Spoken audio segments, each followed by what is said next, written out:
네, 오늘 특별한 분 모셨는데요. 그 민주당의 서미화 의원의 조카인데 서미화 의원은 비례대표로 당선되신 분인데 조카분이 이분이 서미화 의원인데요. 전라남도 무안군 출생이시고 지금 목포 현주지로 돼 있는데 현직은 22대 국회의원 더불어민주당 전국 장애인 그러니까 장애인 어떤 대표한다는 비례대표로 이제 이번에 당선되신 분인데 이 조카분이 나오셨습니다. 서영기 씨입니다. 안녕하세요. 안녕하세요. 거북스럽겠지만 뭔가 제보를 하고 국민들에게 알릴 게 있어서 이 고모가 되는 건가요? 이모가 되는 거 고모입니다. 고모죠. 서씨니까. 네. 고모의 말하자면 뭐 비리라고 그럴까 잘못된 거를 아니요. 그런 건 아닙니다. 그런 거 아닙니까? 뭡니까 그럼? 그 고모이자 의원이신 네. 서미화 의원님은 이번 탄핵 표결 때 분명히 탄핵을 찬성을 하실 겁니다. 탄핵을. 네. 근데 저는 그 탄핵을 전격적으로 반대하려고 반대 목소리를 내려고 여기 왔습니다. 고모가 민주당 의원임에도 불구하고 또 네. 고모가 탄핵 찬성하는 의원임에도 불구하고 조카인 나는 윤 대통령 탄핵에 반대한다. 네. 적어도 지금은 안 됩니다. 적어도 지금은 네. 윤석열 탄핵은 반대한다. 그렇습니다. 네. 그 이제 젊으신데 네. 실례지만 저 몇 살 여쭤봐도 되나요? 94년생으로 그럼 만 30입니다. 만 30. 그러니까 2030의 아주 센터네. 네, 그렇죠. 센터입니다. 2030의 센터로서. 네. 그럼 나는 이제 그걸 또 여쭙고 싶어요. 이제 왜 그 고모 이런 방송을 통해서 고모와 반대되는 입장을 하면은 이제 좀 껄끄러 올 텐데 이런 용기를 내셨는지 우선. 왜냐하면 이번에 빠르게 탄핵되면 대한민국은 더 이상 돌이킬 수 없을 정도로 망가집니다. 문재인 때하고는 비교가 안 될 것입니다. 그리고 그 이유를 국제정치적인 관점으로 풀어서 여러분께 설명해 드리려고 네. 여기 국제적인 정치적인 관점에서. 네네네. 네. 뭐 그러면 이제 지금 하시는 일은 실례지만 어떤 일을 하고 계십니까? 부끄럽지만 뭐 시민 활동으로서는 시민 활동. 대전 국자연이라고 국가자유연대 그 대전지부 소속 회원이고요. 국가자유연대. 네. 예. 거기서 원래 부정선거 감시하는 역할을 같이 오, 했었습니다. 야, 훌륭한 일을 하셨네. 네네네. 부정선거 감시단내에서. 네. 아이고, 야, 박수 우선 쳐드리고. 좋습니다. 이렇게 젊은 분이 네. 30살이십니다. 그런데 부정선거 감시하고 아무리 고모가 민주당 의원이지만 나는 나라를 위해서 할 말 하겠다 이렇게 말씀하시는데 자 윤석열 대통령 탄핵하면 국제 정치적으로 어떤 일이 벌어진다는 겁니까? 일단 탄핵하면 헌재 심판 있고 헌재 심판이 끝나고 나면 2달 안에 대선을 해야 되잖아요. 그러면 내년 5월쯤이 될 거예요. 만약 이번 주에 탄핵이 되면. 근데 5월이면 미국 상태가 어떻게 됩니까? 정권이 교체되지 않습니까? 예, 2월 달에 교체됩니다. 네. 1월 20일 날 교체. 1월 20일 날 교체되고 1월 20일. 이제 트럼프 행정부가 한참 일할 때가 되는데 그렇죠. 예. 트럼프 행정부는 지금 중국 그리고 중국에 부역한 나라들에게 이를 바득바득 갈고 있는 상태예요. 그렇지. 왜냐하면 2020년 때 중국의 개입으로 떨어졌다고 생각해서 복수심으로 가득합니다. 그렇지. 예. 거기에 더해서 상하원을 전부 장악하지 않았습니까? 예. 그건 어떤 걸 의미하냐면요. 행정부가 움직인 속도가 굉장히 빨라진다는 겁니다. 우리나라처럼 그렇죠. 예. 제약을 하나도 안 하지 않습니까? 예. 근데 예. 만약 이 상황에서 미국 편이 아닌 중국 편을 든다 나라가 그러면 그때는 이제 예전처럼 단순히 패싱해서 끝날 수가 없습니다. 왜냐하면 미국도 예전만큼 여유가 있지 않거든요. 그렇죠. 네. 예전에는 중국이 자원도 없고 편드는 국가가 주변에 하나도 없었습니다. 심지어 같은 공산 혹은 같은 독재 사상을 가진 국가일지라도 지금은 중국이 글로벌 사우스 플러스 러시아를 자기 편에 섭외하면서 아예 브릭스란 단체를 만들었잖아요. 예. 그렇게 하면 중국이 어떤 리스크를 해결하냐면요. 예전에 없던 자원 문제를 해결하게 됩니다. 그렇지. 예. 네. 그래서 트럼프 일기 때는 자원이 없어서 중국이 만만하고 비교적 여유가 있었는데 지금은 미국이 중국 상대로 우위에 있다는 것은 그 자원, 군사력 그리고 기술 중에서 군사력하고 기술밖에 없거든요. 근데 예. 군사력도 애매한 게 군사력의 그 한방 파워는 센데 그 제조업이 무너졌어요. 제조업이 무너졌다는 것은 무기 탄약을 빨리빨리 공급 못한다는 거예요. 예. 그래서 그것을 한국에게 위탁했고 실제로 우크라이나 지원할 때 보낸 대다수의 탄약은 미국산이 아닌 한국산이었어요. 그렇죠. 우리가 많이 지원했죠. 네네. 예. 근데 만약에 그런 한국이 배신을 하고 중국 편으로 돌아선다. 이거는 미국으로서는 용납할 수 용납하기 어려운 거죠. 네. 그럼 한미 관계가 지금과는 완전히 다른 네. 국면으로 간다는 거죠. 이재명이 만약 대통령 된다는 얘기입니다. 그렇죠. 예. 이재명 막 중국에도 쎄쎄 이러지 않았습니까? 그렇죠. 그런 사람이 대통령이 된다면 우리 외교 방향은 중국으로 흐를 것은 불보듯 뻔한 거 아니겠습니까? 그렇죠. 예. 네. 아니 국제 정치의 식견도 아주 이제 젊은 분인데 아주 다 탁월하고요. 네. 근데 그 부정선거 감시단은 언제서부터 한 거예요? 아 솔직히 말씀드리면 네. 제가 처음부터 우파가 아니었어요. 아. 처음에는 고모가 민주당 의원이고 예 지역구가 그쪽인가 지역이 또 호남이고 이러니까 네 예. 처음엔 좌파였고 예.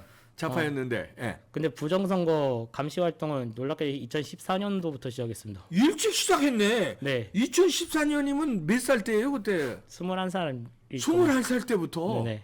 아이고 그 왜 21살 때 그런 하겠다고 마음을 먹은 거예요? 아, 그때는 김어준 방송을 봤었는데 부끄럽지만 아 그때는 김어준 방송 봤었는데 그때 김어준 씨 산하에 시민의 눈이라는 단체가 있었어요. 시민의 눈, 예. 부정선거 거기서도 감시단. 예. 부정선거 감시를 하는 역할이었거든요. 그때는 박근혜 정권이니까 예. 아, 박근혜 정권은 무조건 부정선거를 할 거야라는 의심이 가득했고 예. 지금 4.15 부정선거에 반에 반도하는 증거 가지고도 막 네. 트집을 잡았어요. 이거 무조건 부정선거다. 어떻게- 그때는 네네. 김어준이가 네. 근데 그때도 어느 정도 일리가 있다고 생각해서 시민회는 활동을 했거든요. 예. 그리고서 이제 부정선거에 대해서 이제 막 눈을 떴는데 네, 떴는데 그다음에 이제 그다음에 왜 그럼 김어준이는 좌파인데 네. 그럼 지금은 이제 말하자면 우파로 넘어오게 된 건 어떻게 된 겁니까? 2018년도에 해화역 시위가 있었잖아요. 아 해화역 시위. 해화역 시위가 근데 말도 안 되는 시위거든요. 페미니즘에 경도돼서 한 맞아. 예. 그거 보고 페미니즘에 반감을 얻고 페미니즘의 근원이 어딘지 철저히 조사하기 시작했는데 웬걸 진보 쪽이더라고요. 현재 좌파. 그렇죠. 좌파죠. 예. 네. 예, 예. 그리고 이 좌파에 대해서는 그 이중잣대를 댄 거 보고 되게 실망했어요. 네. 내가 알던 진보는 정의로운 게 아니구나라는 걸 깨닫고 슬슬 균열이 생기다가 2019년도에 약간 이준석 쪽으로 이준석을 좋아하게 됐습니다. 이준석을 그때는 네. 또. 네. 예, 예. 그리고 세월을 그러니까 이제 순서대로 넘어오네요. 네. 김어준 쪽이 완전 좌파에서 네. 그다음에 이제 우파도 아닌 사이비 우파 쪽으로 일단 이준석 쪽으로 넘어왔네요. 네. 이제 네네. 그때가 몇 년도입니다. 이준석대로. 19년도.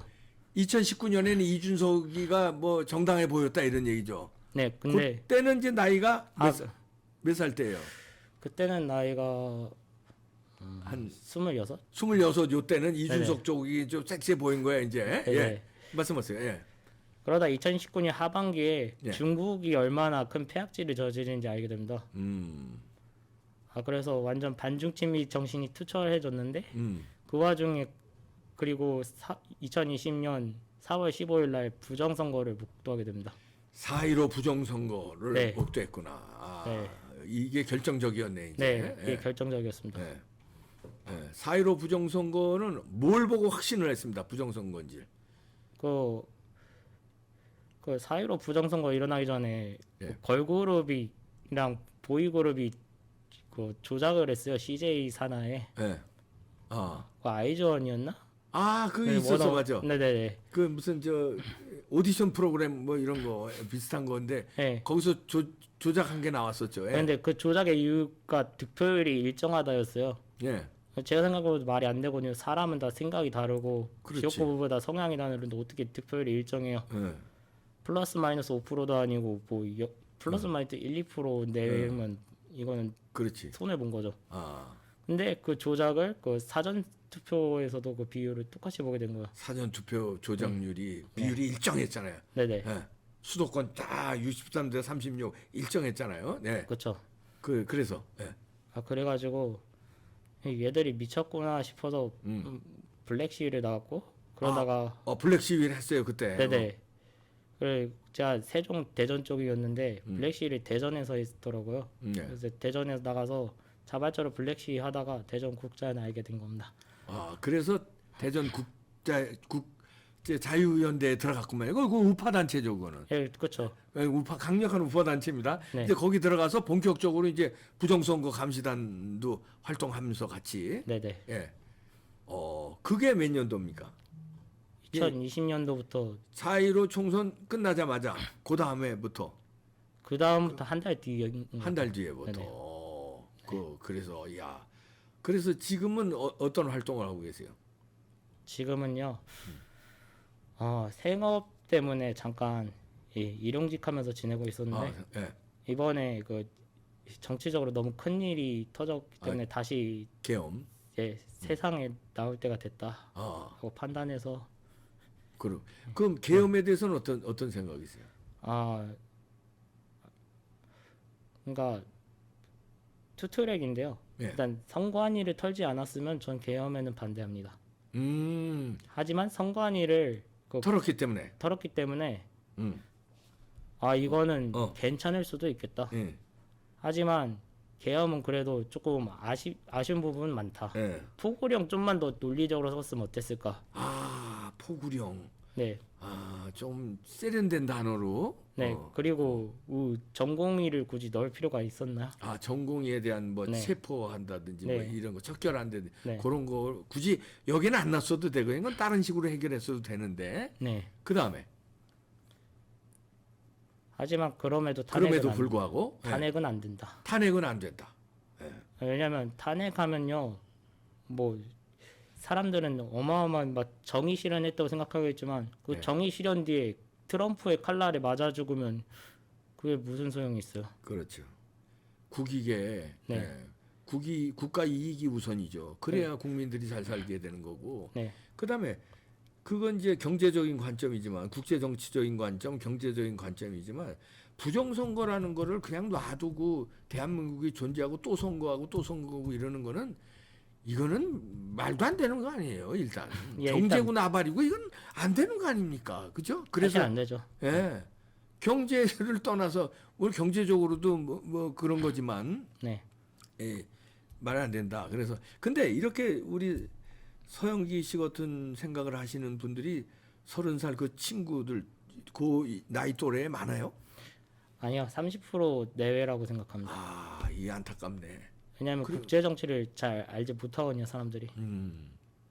국제 정치를 잘 모르니까. 네, 그래도 30% 정도 있다는 건 물론 이거는 서영기 씨의 개인 생각이고 감으로 30%라는 거지 뭐 정확한 여론조사 했다는 건 아닙니다. 그쵸. 예. 네. 근데 그 정도 있다는 것만 해도 저희 기성세대, 저는 뭐 어른 세대니까 어른 세대에서 봐서는 그것도 나는 고맙다고 생각해요. 30살 그 또래는 거의 다 넘어갔는 줄 알았지 우리는. 그래도 30%는 버티고 있구나. 네, 그래요. 그러니까 탄핵 현장 가보면 네. 여자 목소리밖에 안 들려요, 대부분. 예, 지금 쟤네들 네. 좌파들 촛불 난동하는데 네, 그렇죠. 그래서인가 그 민주당의 무슨 연구원 소장인지 원장이 뭐 여자들 많더라 좀 나와라고 이렇게 유도하던데. 네. 예. 예, 그 이유는 일단 첫째는 또 탄핵 시켜봤자 문재인 비슷한 애가 들어올 거다라는. 그 이재명이죠 이번엔. 근데 문재인하고 비교가 안 되죠. 비교 안 되지. 네, 이재명이 대통령 되면 어떻게 될 것 같아요? 예상을 하면 우리 좌파에서도 계셨으니까 어떻게 될 것 같아요? 반도체 제재를 가할 겁니다. 미국에서. 이게요, 하기 싫어도 해야 돼요. 안 그러면 중국에게 그 반도체 기술 개발에 숨통을 틔워주는 꼴이 돼버려요. 그렇지. 네. 가뜩이나 자원 부국이 된 바람에 이제 기술 우위밖에 없는데 음. 그것을 살려둘 리가 없습니다. 트럼프 행정부가 네. 이재명이 대통령 되면 일단 반도체부터 그러니까 뭐 당장 하는 건 아니고 1, 2년 내로 할 거로. 1, 2년 내로. 네. 그리고 그 외에 관세 폭탄에 네. 그다음에 주한미군은 한 반으로 줄인다는 설도 있고 그래요.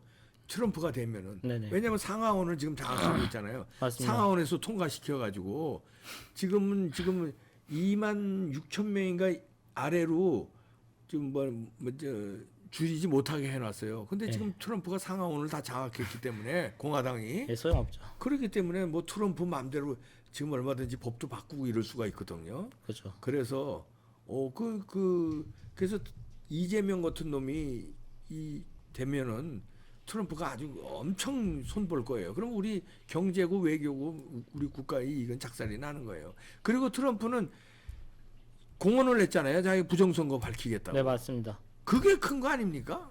예, 그래가지고 내년 7월까지만 버티면 그 부정선거에 대해서 이제 일반 국민들도 인식할 거라 생각해요. 내년 7월이라는 건 왜 7월이라고 생각하세요? 왜냐하면 1월에 취임하고 그 6개월 내로 부정선거를 엄청 때리기 아. 시작할 거고 어허. 그 과정에서 이제 언론도 팰 거기 때문에 음. 그때부터 미국 딥스테이트들이 숨기질 못해요. 그리고 미국이 하면 대한민국 아 그랬었나 하고 막 따라가는 경향이 있어요. 약간 사대주의 경향이 그렇죠. 세니까. 있죠. 예. 네. 예. 그래서 지금은 탄핵이 안 된다는 거예요. 예. 지금 윤석열 탄핵은 안 된다 그래서. 네. 지금 그 윤석열 탄핵이 아까도 말씀하셨지만 그 선관위를 털어서 계엄은 찬성한다. 네. 그런 거 아니에요? 지금 계엄 그러니까 계엄 찬성이라기보다는 네. 거기서 잘 털었으면 찬성한다. 잘 털었으면 그러면 이제 지금 어떻게 예상이라고 그럴까? 윤 대통령이 이 계엄군이 선관위 쳐들어갔는데 잘 밝혀줄 걸로 예상하십니까? 아니면 밝히지 못해도 나는 이 부정선거는 용서할 수 없다 이겁니까? 아니면 어떻게 생각하십니까? 솔직히 말씀드릴게요. 예, 일단 증거물을 잡았다 생각하거든요. 증거물 잡았다. 오케이. 예. 근데 입을 다 막아버렸다 생각해요. 입을 다 막아버렸다 생각해요. 누구 입을?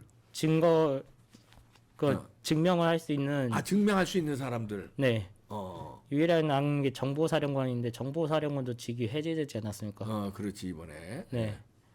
어, 네, 제 생각인데 그 윤석열 대통령 정부에도 한국판 딥스테이트가 엄청 많이 있었던 것 같고 이번에 그 칼을 뽑았는데 딥스테이트들이 배신해서 트럼프 대통령 2021년, 예, 20년, 21년 그때 생각나거든요. 예. 그때 왜 의사당 점거하고 이럴 때 네네, 실패로 돌아갔잖아요. 그쵸. 예. 그때. 네, 처럼 이번에도 선관위를 털고 계엄을 했는데 실패로 돌아간 게 네. 그 뒤에 군들이 움직이질 않았거든요. 그거는 의도적이라고 봐요. 의도적으로 성동기억서다. 네, 성동적서가 확실하고요. 왜냐면 선관위는 빠릿빠릿하게 잘 잘 움직였잖아요. 움직였어요 거기. 네. 근데 국회를 제압할 능력이 없다? 이거는 어불성설이거든요. 네. 그렇지.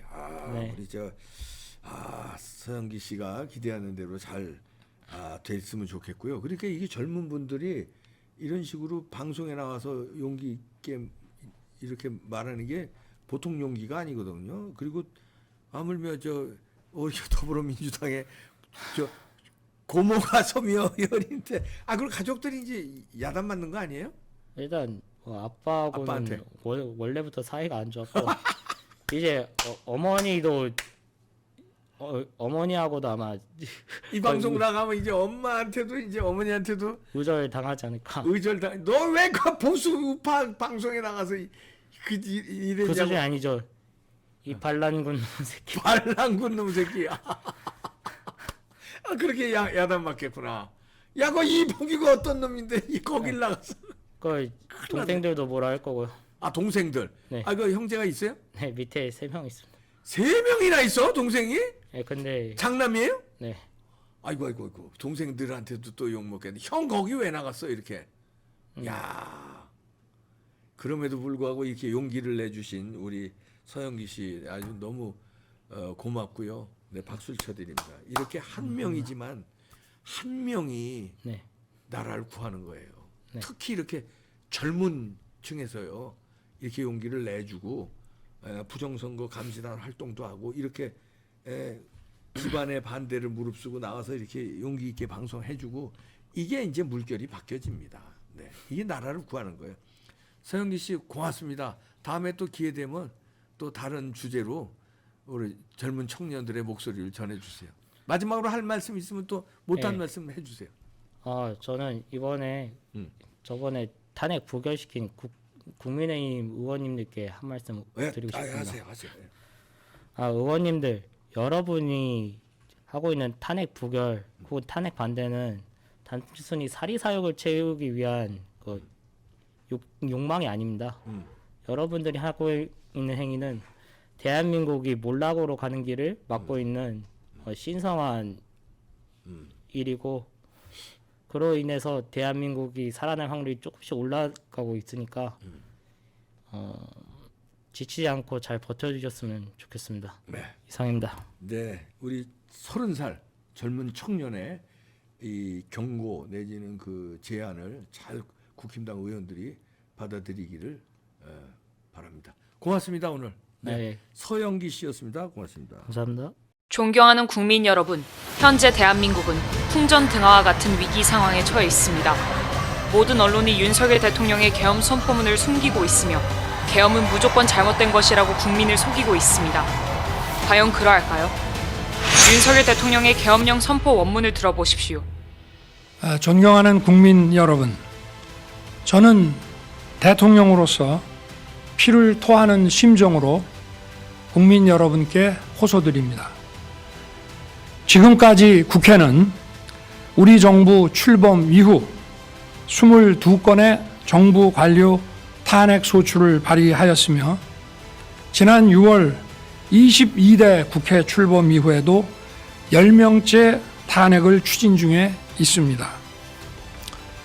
이것은 세계 어느 나라에도 유례가 없을 뿐 아니라 우리나라 건국 이후에 전혀 유례가 없던 상황입니다. 판사를 겁박하고 다수의 검사를 탄핵하는 등 사법 업무를 마비시키고 행안부 장관 탄핵, 방통위원장 탄핵, 감사원장 탄핵, 국방장관 탄핵 시도 등으로 행정부마저 마비시키고 있습니다. 국가 예산 처리도 국가 본질 기능과 마약 범죄 단속, 민생 치안 유지를 위한 모든 주요 예산을 전액 삭감하여 국가 본질 기능을 훼손하고 대한민국을 마약 천국, 민생 치안 공황 상태로 만들었습니다. 민주당은 내년도 예산에서 재해대책 예비비 1조 원, 아이돌봄 지원수당 384억, 청년 일자리, 심해가스전 개발 사업 등 4조 1천억 원을 삭감하였습니다. 심지어 군 초급 간부 봉급과 수당 인상, 당직 근무비 인상 등 군 간부 처우 개선비조차 제동을 걸었습니다. 이러한 예산 폭거는 한마디로 대한민국 국가 재정을 농락하는 것입니다. 예산까지도 오로지 정쟁의 수단으로 이용하는 이러한 민주당의 입법 독재는 예산 탄핵까지도 서슴지 않았습니다. 국정은 마비되고 국민들의 한숨은 늘어나고 있습니다. 이는 자유 대한민국의 헌정 질서를 짓밟고 헌법과 법에 의해 세워진 정당한 국가기관을 교란시키는 것으로서 내란을 획책하는 명백한 반국가 행위입니다. 국민의 삶은 안중에도 없고 오로지 탄핵과 특검, 야당 대표의 방탄으로 국정이 마비 상태에 있습니다. 지금 우리 국회는 범죄자 집단의 소굴이 되었고 입법 독재를 통해 국가의 사법 행정 시스템을 마비시키고 자유민주주의 체제의 전복을 기도하고 있습니다. 자유민주주의의 기반이 되어야 할 국회가 자유민주주의 체제를 붕괴시키는 괴물이 된 것입니다. 지금 대한민국은 당장 무너져도 이상하지 않을 정도의 풍전등화의 운명에 처해 있습니다. 친애하는 국민 여러분, 저는 북한 공산 세력의 위협으로부터 자유 대한민국을 수호하고 우리 국민의 자유와 행복을 약탈하고 있는 파렴치한 종북 반국가 세력들을 일거에 척결하고 자유 헌정 질서를 지키기 위해 비상계엄을 선포합니다. 저는 이 비상계엄을 통해 망국의 나락으로 떨어지고 있는 자유 대한민국을 재건하고 지켜낼 것입니다. 이를 위해 저는 지금까지 패약질을 일삼은 망국의 원흉 반국가 세력을 반드시 척결하겠습니다. 이는 체제 전복을 노리는 반국가 세력의 준동으로부터 국민의 자유와 안전 그리고 국가 지속 가능성을 보장하며 미래 세대에게 제대로 된 나라를 물려주기 위한 불가피한 조치입니다. 저는 가능한 한 빠른 시간 내에 반국가 세력을 척결하고 국가를 정상화시키겠습니다. 계엄 선포로 인해 자유 대한민국 헌법 가치를 믿고 따라주신 선량한 국민들께 다소의 불편이 있겠습니다마는 이러한 불편을 최소화하는 데 주력할 것입니다. 이와 같은 조치는 자유 대한민국의 영속성을 위해 부득이한 것이며 대한민국이 국제사회에서 책임과 기여를 다한다는 대외 정책 기조에는 아무런 변함이 없습니다. 대통령으로서 국민 여러분께 간곡히 호소드립니다. 저는 오로지 국민 여러분만 믿고 신명을 바쳐 자유 대한민국을 지켜낼 것입니다. 저를 믿어 주십시오. 감사합니다. 이 계엄 선포문은 세 가지 방향을 지목하고 있습니다. 첫째, 반국가 세력을 일시에 처단해야 한다는 것입니다. 이승만 대통령이 건국할 당시 박헌영의 남로당 세력의 잔재가 확대되어 오늘날의 사태를 일으킨 원인이 되었습니다.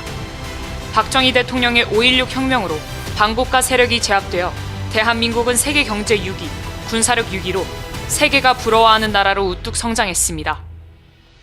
그러나 이재명을 추종하는 자들로 인해 주한 미군을 철수하고 대한민국을 북한의 연방제로 넘기고 대기업을 해체하려고 하는 최악의 위기를 맞이하게 되었습니다. 둘째, 국방부 장관과 감사원장 등 대통령이 지목한 인사들을 다 탄핵하는 인류 역사상 전례가 없는 사건을 건국 이후에도 없었던 일을 국회가 자행했습니다. 셋째, 예산 편성에 있어서 어린이 돌보미, 경찰 판공비, 군부대 부사관 및 직업군인들의 월급 상승안을 전면 부정하고 0으로 처리한 것입니다. 윤석열 대통령은 검찰 수사와 감사원의 감사 등 어떤 방법으로도 이를 해결할 수 없어 부분적 계엄령을 선포할 수밖에 없었습니다. 존경하는 국민 여러분, 대한민국을 북한에 넘길 수는 없습니다. 이번 토요일 오후 1시 대한민국을 사랑하고 대한민국에서 살기를 원하시는 분들은 광화문 광장으로 몰수히 모여주시기를 간곡히 부탁드립니다. 만약 대한민국을 원치 않는 분들은 차라리 북한으로 가야 할 것입니다. 이제 대한민국은 대한민국을 선택하는 세력과 북한을 선택하는 세력으로 나뉘었습니다. 4.19 혁명은 학생들이, 5.16 혁명은 군인들이 나섰던 것처럼 이제 우리는 광화문 광장에서 시민혁명으로 윤석열 대통령의 계엄령을 완성할 것입니다. 토요일 오후 1시까지 꼭 참석해 주시기를 간곡히 부탁드립니다. 국민혁명의장 정광훈 드림.